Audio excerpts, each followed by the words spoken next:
Cordial saludo, estudiantes del grado séptimo A. Soy el docente Edwin Castillo del área de español. En este momento procedo a explicar la guía número 4 perteneciente a el segundo periodo. Lo voy a hacer de manera muy sintética, de modo que no se me haga tan extenso el video. En primera instancia, según lo que van a aprender, dice: estimado estudiante, en esta guía número 4 aprenderás el modo y los tiempos verbales, identificando sus distintas formas de conjugación para la utilización en diversos tipos de textos. Entonces, en esta guía vamos a ver dos temas que son el modo y los tiempos verbales. Para el inicio de la guía, cada estudiante debe responder estas 5 preguntas que están aquí. ¿Qué son los verbos? ¿Cuáles son los tiempos del verbo? ¿Cuál es la funcionalidad de los verbos? ¿Por qué consideras importante que se conjuguen correctamente los verbos? Y mencionar 5 acciones que consideres fundamentales en tu quehacer diario como estudiante. Recordemos entonces que los verbos son acciones. Por ende, van a mencionar 5 de esas acciones que ustedes hagan en su quehacer diario. Entonces, exploremos un poco. Sería la primera parte de la guía. Luego viene la conceptualización, que es la parte teórica de la guía. Es muy importante que esta parte la lean muy bien y la comprendan, porque de aquí salen las actividades más adelante. Entonces me va a hablar de los modos y los tiempos verbales, comenzando entonces con los modos verbales. Me dice que los modos verbales son las diversas formas en las que la acción del verbo puede expresarse. En la gramática española existen 3 modos verbales, que son el modo indicativo, el modo subjuntivo y el modo imperativo. Comienza con el modo indicativo del verbo. Es cuando se expresan acciones reales o concretas, cosas que pasan. Entonces me da un ejemplo aquí que dice: Pedro estudia todas las noches. El verbo estudia me está indicando que es una acción concreta y real, porque es lo que Pedro está haciendo. Entonces el modo indicativo del verbo expresa cosas concretas o reales. Por el contrario, el modo subjuntivo del verbo me indica posibilidades, una acción hipotética, cosas que no son seguras o que no son reales. Entonces me da como ejemplo: todos esperaban que actúe correctamente, y el verbo esperaban es un verbo que no es algo real, es algo que se espera que actúe correctamente. Por lo tanto, puede actuar correctamente o no lo puede hacer. Entonces, esto es una posibilidad, por lo tanto, hace parte del modo subjuntivo del verbo. Y el modo imperativo del verbo son aquellas acciones que indican advertencia u orden. Entonces, por ejemplo, aquí me dice: estudia si no quieres reprobar. Es una oración en modo imperativo porque me está indicando una orden. Recuerde que si es una orden, un mandato, o una advertencia, las oraciones vienen dentro de signos de admiración o exclamación. En este cuadro o mapa conceptual se resume lo que anteriormente expliqué. El modo indicativo, que se usa para referir hechos reales, donde acá le han dado un ejemplo. El modo subjuntivo, que se utiliza para expresar acciones posibles o deseos, y acá le dan un ejemplo. Y el modo imperativo, que les dicen que son mandatos o ruegos o súplicas, y acá les dan un ejemplo. Entonces, esos serían los 3 modos del verbo. Luego sigue los tiempos verbales. Los tiempos verbales se dividen en 2, los tiempos simples y los tiempos compuestos. En grados anteriores han venido viendo los tiempos simples, que son 3. Está el tiempo presente, el tiempo pretérito imperfecto, que es el mismo tiempo en pasado, y el tiempo en futuro. Entonces ahí les dan un ejemplo. Me dicen que un tiempo simple en presente es canto, la acción que se está realizando ahora. En pretérito imperfecto o pasado, que es cantaba, una acción que ya se realizó. Y futuro, cantaré, que es una acción que no se ha realizado y que se realizará. Entonces, estos tres tiempos hacen parte de los tiempos simples: presente, pretérito imperfecto, pasado y futuro. Hacen parte de los tiempos simples. Es muy sencillo porque ya lo han venido viendo en grados anteriores. ¿Dónde nos vamos a enfocar? En los tiempos compuestos. El primer tiempo compuesto es el pretérito perfecto del modo subjuntivo, pretérito perfecto. En estos tiempos compuestos tenemos que fijarnos porque deben cumplir con unas reglas. Entonces, de tiempo compuesto debe cumplir con la siguiente regla: un sujeto, que es la persona que está haciendo la acción, las distintas posibilidades del verbo haber, ¿cierto? Y el verbo en participio, que son los verbos que terminan en ado o en ido. Entonces, la oración que van a elaborar debe cumplir con estos tres parámetros: el verbo haber, aquí están todas las formas, y el participio, un verbo que termine en ado y en ido. Entonces, aquí nos vamos a hacer un ejemplo. Por ejemplo, dice: nunca ha estado en Japón. ¿Por qué es un verbo en pretérito perfecto? Porque cumple. Nunca es el sujeto. A, miren, que hace parte del verbo haber. Y estado, el participio, es el verbo que termina en ado y en ido. El verbo estar, pero en participio, terminado en ado y en ido. El segundo ejemplo dice: ha tenido 3 entrevistas esta semana. Cumple con 3, con la regla a, que viene siendo del verbo haber, y tenido, que es el participio porque termina en ado y en ido. Lo mismo aquí, que dice que he vivido en 5 países diferentes. Que es el verbo haber, y vivido, que es el verbo vivir en participio porque termina en ado y en ido.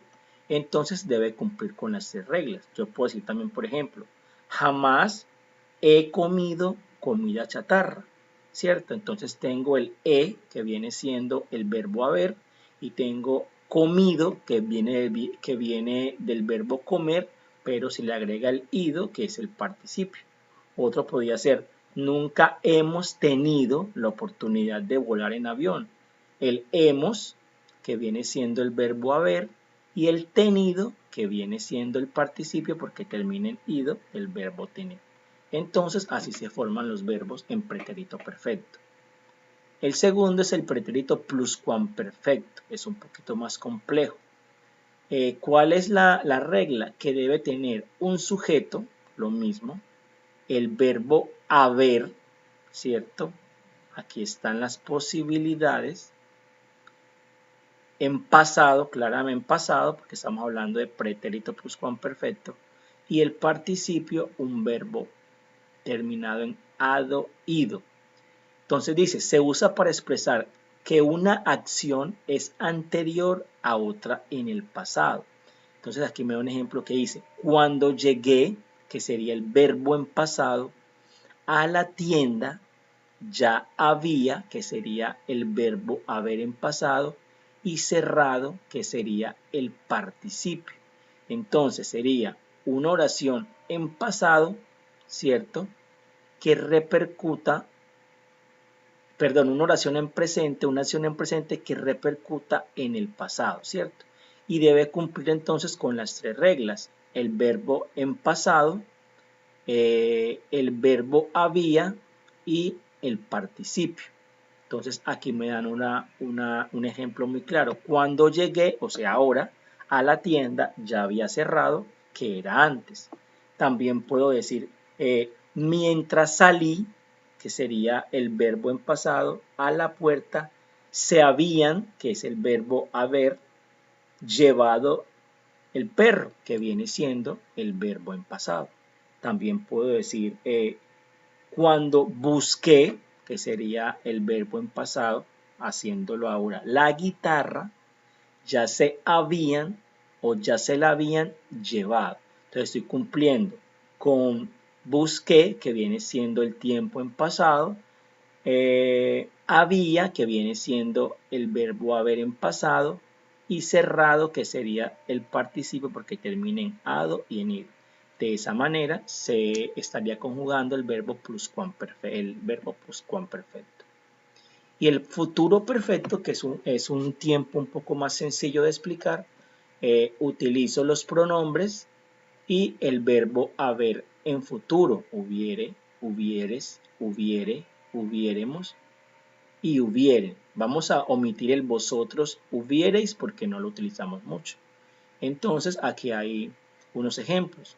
Se sortearán los cupos con los equipos que hubieren pasado a la final. Los equipos viene siendo ellos, ¿cierto? Y el verbo hubieren, que viene siendo el verbo haber en futuro. Al final del periodo escolar se citarán los padres que no hubieren asistido a las reuniones, ¿cierto? Entonces, también viene siendo el futuro perfecto con el verbo hubiere. Entonces, deben utilizar los pronombres o que simbolice el pronombre como los equipos, un objeto, y el verbo hubiere, que viene siendo el futuro perfecto del verbo. Con eso terminaríamos la parte de la conceptualización. Ahora viene la práctica. En la práctica vamos a observar estos verbos. Eso lo vamos a conjugar con los tiempos simples. Entonces vamos a leer, vamos a mirar en qué modo se encuentran estos verbos. Nos dirigimos acá.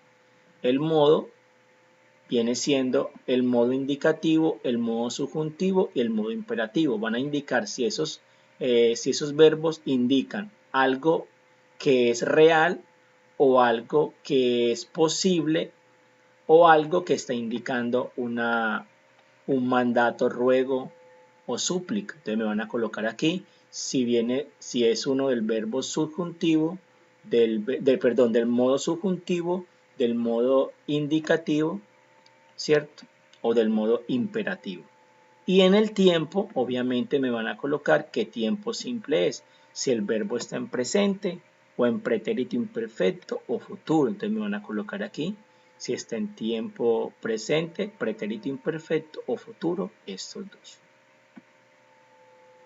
Ya aquí me van a utilizar el verbo que aparece al final de cada oración y lo van a colocar en las líneas, en la línea, pero conjugándolo para que suene bien.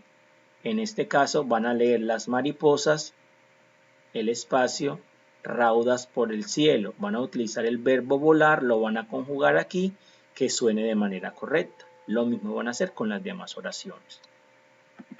En el tercer punto van a armar una oración con lo que les están pidiendo ahí.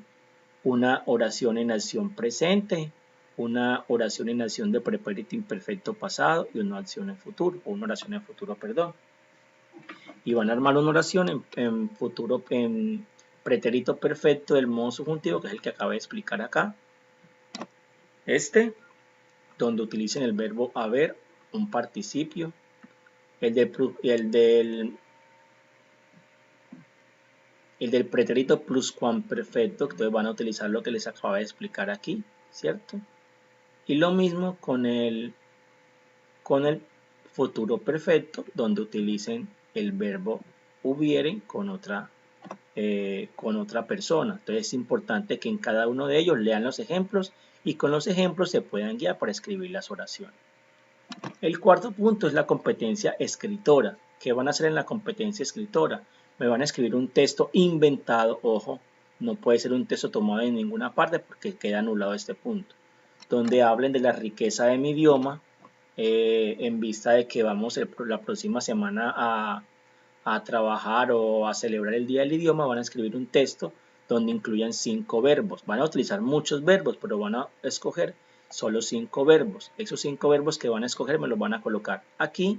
Me van a colocar qué modo o en qué modo están esos verbos y en qué tiempo están. Lo mismo que hicieron acá, pero ya no con estos verbos, sino con los que ustedes quieran colocar en su texto. ¿Listo? Ya esta parte, la actividad 2, van a ser de selección múltiple. Me van a escoger cuál de las palabras encaja mejor en cada una de las líneas, hasta la número 12. Van a escribir sobre la línea cuál de las dos palabras está correctamente. Obviamente lo van a conjugar de manera que tenga sentido el texto, ¿cierto? Lo pueden conjugar aquí. Entonces, te escribo o te escribí o te escribiré, ya siguen escribiendo. O yo, bueno, si creen que yo, van a escoger ahí la palabra o el verbo y la van a colocar ahí, ¿cierto? Y por último, este pequeño texto lo van a volver a escribir de manera que quede correcta. Hasta ahí sería la parte de la guía. Y con base en el concurso de oralidad y expresión artística que vamos a realizar o que se va a realizar en la institución, cada estudiante debe elaborar o debe hacer un video donde declame una poesía libre. Debe tener en cuenta la dicción, que es la manera como se diga la poesía, como se exprese, la seriedad, la creatividad, los gestos y la expresión corporal y el vestuario.